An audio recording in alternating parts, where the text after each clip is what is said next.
My name is Keane Shum. I'm a senior policy officer for the United Nations High Commissioner for Refugees. I was born in Sydney, Australia, and I grew up in Hong Kong. So this is a kind of training and simulation on responding to humanitarian situations, and I guess sort of how militaries can contribute in those sort of efforts. So I this morning provided a kind of seminar on the idea of protection of civilians in humanitarian responses, and I'll also be participating in the simulation tomorrow. For UNHCR, for my agency, the UN Refugee Agency, and for other UN and humanitarian actors, protection of civilians in humanitarian settings, whether in conflict or in natural disasters, means respect for the rights of individuals affected. And that might differ a little bit from how protection is seen by other actors, like military actors, where maybe the sense is more about physical security from violence, whereas we have a bit of a broader sense of protection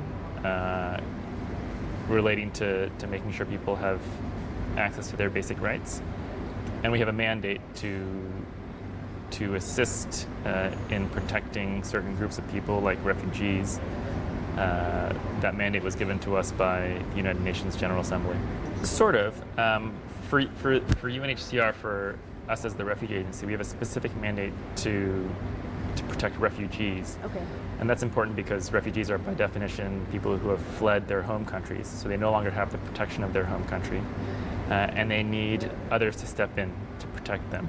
And again, for us, protecting means ensuring people have access to basic rights, which means things like physical security, for sure, but also right to food, shelter, water, to education, livelihoods, all sorts of things. Well, I think in our region, in Asia especially, militaries, whether they're multinational or not, the forces that are involved are often the first responders in natural disasters or in other complex emergencies, not necessarily caused by natural disasters, refugee emergencies, other kinds of displacement.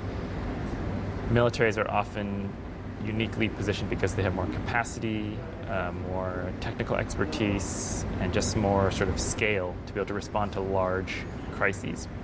So we often work closely with militaries that are responding in this way, and we want to support the good life-saving work they're doing, but also ensure that they're aware of issues that may arise in humanitarian settings that they may not be used to in their usual military work.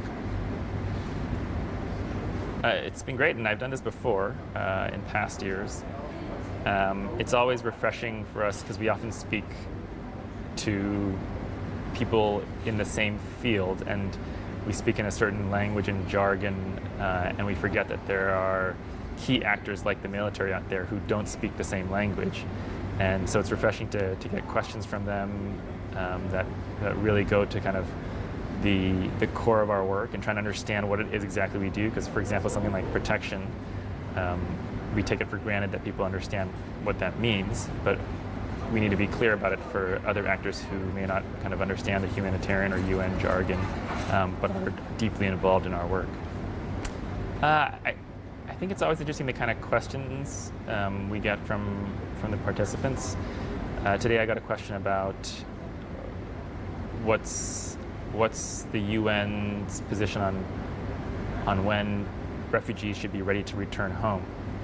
And that's a very tough question for us. We have some principles such as refugees should only have to return home when they can do so voluntarily, in safety and dignity.